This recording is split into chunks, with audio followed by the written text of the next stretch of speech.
Tell us what we can expect from Queensberry before the end of this year. Shows perhaps that haven't been announced yet, or stuff. We've got a few shows we've not announced yet. We've got a show. Obviously, we've got Josh fighting up in Leeds. Got a fantastic undercard, some good quality fights on there. Some good youngsters that are making their debut. Some of our good youngsters on there.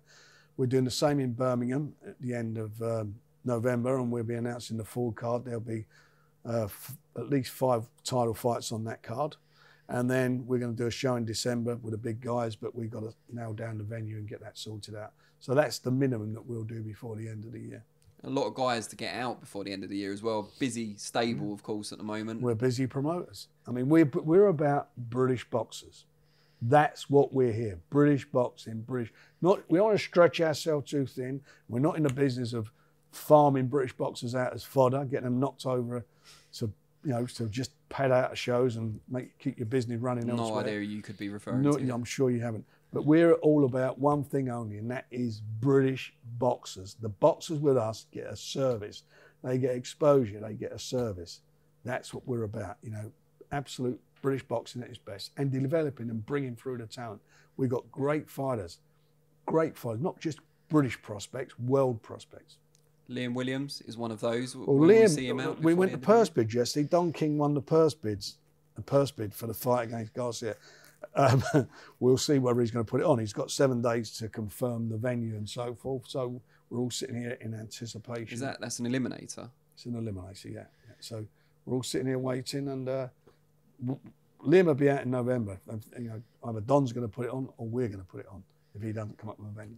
And is his long-term future at middleweight, or is it at super welterweight? I spoke to him, he was at the show Saturday, but I spoke to him last week. He called me and he said he can still get down to 154 if he needs to. So if the right opportunity is there, then we'll look at it and ask him. That'd be his choice. The problem at middleweight, of course, is you don't want to experience the same problems you had with Billy Joe Saunders in getting those fights with the likes of Canelo. But we didn't have problems in getting. We signed, and I keep saying that, we signed for the fight. Our problems with Bill wasn't not our ability not to get the fights. It was the problem with him pulling out of fights.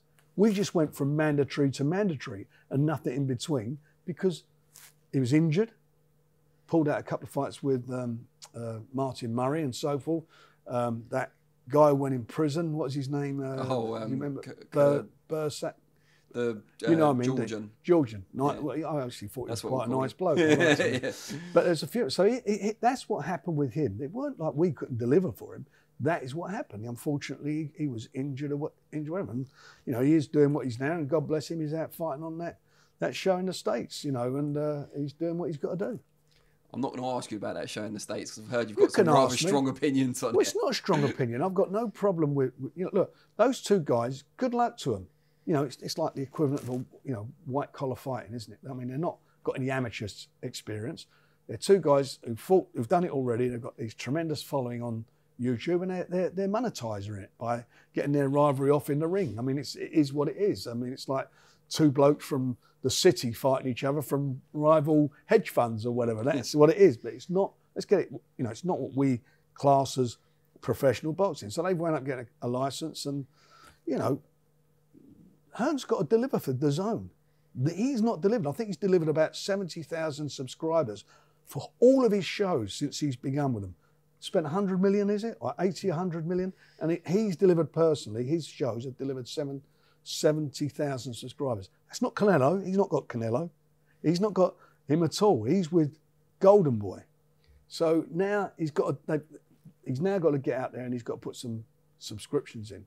And they're looking at this fight as a way to delivering subscribers. And it's a commercial venture. Get it, understand it. But say what it is. 6 months ago, it was two guys who were disgraceful. It was shouldn't be on, and I'm a boxing man. I don't believe in this stuff. But suddenly they got a license after one fight in California. And now it's it's just new audience and whatever. And maybe it will be a new audience. And I hope it is a new audience because we need people watching boxing. I get that, understand all that, but don't try and say it's anything different than what it is. You talk about the pressure Matchroom are under, or Hearn specifically is under, to deliver subscribers for DAZN. Do you get any sort of similar pressure from BT to deliver subscriptions for them? We do. They've never had a complaint, and in fact, after the show, we all went out for a bite, and we had a good talk, everybody's very, very happy. The easiest way for you to find that out, pick the phone up to them and you ask them. They don't do an Adam Smith behind the scenes, or Adam Smith actually become quite public about slagging off what they were getting. Did he or didn't he not? You know, we're not happy. All the fights are going on in the early hours and when they're not happening in the UK. That don't happen with us. That's them. Our broadcaster is extremely happy, so much so, by the end of the year, there's going to be something exciting happen. So I'm in a very good position. Would that be an extension to the current deal? Oh, we've still got, I think it's 3 years of the current deal to go. But they're happy, we're happy, and we couldn't be any happier with it. I mean, everybody's on the same page, and we're working hard with our shows. We're not jumping here, there, and everywhere. What we're trying to do, we come from a very, very tough background in the last few years with Box Nation. It was tough. It was very tough because you're doing no different than what the Zone are doing in the States. No different. In fact, when I look at it, look at what Hearn, all that money he got and what he's delivered, 70,000 subscribers. Chisora and David Hay delivered nearly 3 times that amount, 4 times that amount of subscribers. So we were quite more successful than he was. But I know how difficult it is with subscription TV. I know what you've got to do. We know what the problems are. And they're lucky they've got a big backer who's put a lot of money into it. But he's going to want to see some value for his bucks. And I think the CEO event that came out a couple of weeks ago said the days of inflated purses are over. Of course they are, because at the end of the day, you've got to balance your books. That's business, and we get that, we understand that. So we've come from that background, and since we've been with BT, which is nearly 2 years now, we've gone from strength to strength. We've delivered well. Our fighters have won awards. Best Young Boxer of the Year this year with the Boxing Writers Club, yeah. Boxing Writers, Daniel Dubois. Fighter of the Year, Josh Warrington, who should have been Fighter of the Year. But if you're in the Fighter of the Year, you've got to be Fighter of the Year. I don't get that, but anyway, that's what it was. And you look at the level of opposition that he's fought, we've done extremely well. So we're pleased with what we're doing. We're pleased with the talent that's coming through. One thing I do notice that everybody says to me, you've got some great young fighters.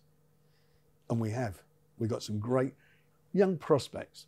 And some of those kids are going to come through and go all the way.